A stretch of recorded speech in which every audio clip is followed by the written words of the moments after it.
Salut à tous, c'est Thomas, très content de vous retrouver. Dans la vidéo d'aujourd'hui, je vous donne des solutions qui vont vous permettre de mieux sentir vos muscles lors de vos exercices. La première raison est que votre muscle a des insertions courtes.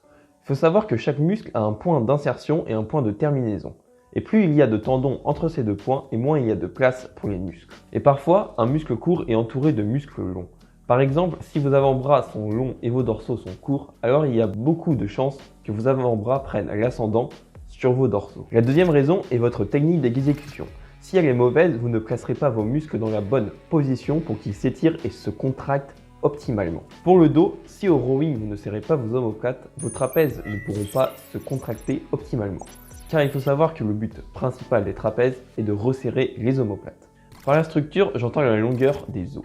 Si vous avez de longs fémurs par rapport à votre torse, au squat, vous serez obligé de plus vous pencher sur l'avant. Ce qui aura pour conséquence d'entraîner une plus grosse flexion de hanche et donc de plus recruter vos fessiers. Si vous avez de longs bras et ou avant-bras, vous aurez plus d'amplitude sur les développés. Vous devrez donc descendre plus bas pour toucher votre poitrine, ce qui aura pour conséquence de plus étirer vos épaules et donc de plus les sentir. Une petite cage thoracique entraînera les mêmes conséquences que des longs bras et ou avant-bras. Si vous êtes large de clavicule, il y a des chances que vos omoplates soient mobiles. Et inversement, si vos clavicules sont étroites. Les omoplates mobiles permettent de mieux déplacer les épaules d'avant en arrière, ce qui permet de mieux recruter le dos. Mais des omoplates mobiles veut dire des omoplates moins stables lors des développés, ce qui peut entraver le recrutement de vos pectoraux au détriment de vos épaules. Maintenant, si vous sentez mal un muscle, il y a des chances que vous ayez 2 voire les 3 problèmes à la fois. Maintenant, voyons 5 techniques qui vont vous permettre de mieux sentir vos muscles. Le tempo. Effectuez un tempo de 3 secondes sur la descente et si le problème persiste, faites 2 à 3 secondes sur la montée. L'intérêt du tempo est qu'il permet de se concentrer sur le muscle et corriger les éventuelles erreurs techniques. La pré-fatigue. Faites un exercice d'isolation entre 12 et 20 répétitions avant votre mouvement polyarticulaire, soit en superset, soit l'un après l'autre. Le but va être de sentir et de congestionner le point faible avant un exercice qui recrute plus de muscles. Les séries de 100. Sur un exercice d'isolation, prenez une charge qui vous permet de faire 40 répétitions avec un peu de difficulté, mais pas trop. Faites ces 40 répétitions sans atteindre l'échec, prenez entre 10 et 15 secondes de repos et continuez ainsi jusqu'à 100 répétitions. Veillez à ne pas aller à l'échec avant vos 100 répétitions.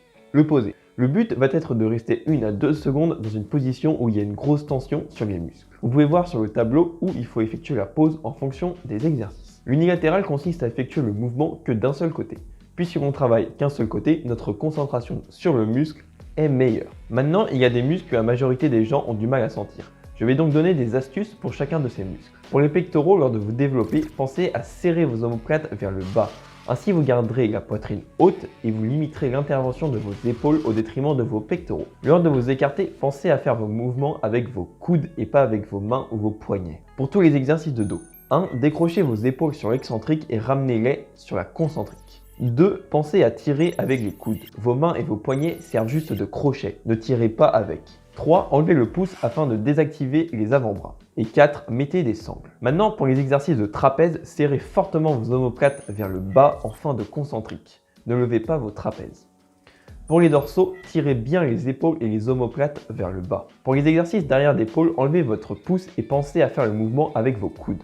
Comme pour le dos, vos mains servent juste de crochet. Et ne serrez pas vos omoplates en fin de concentrique. Pour les mollets, étirez bien vos mollets en bas du mouvement et contractez-les bien en haut du mouvement. Faire une pause en bas et en haut est recommandé. Effectuez un léger flex au niveau du genou pour mieux les étirer et poussez avec le pouce du pied. Comme vous l'aurez compris, plusieurs facteurs expliquent pourquoi vous ne sentez pas votre ou vos muscles. Certains sont d'ordre génétique, d'autres non. Et pour ça, nous avons vu les solutions à mettre en place pour y remédier. J'espère que cette vidéo vous a plu. N'hésitez pas à mettre un petit like et à vous abonner. Moi, je vous dis à la prochaine. Ciao!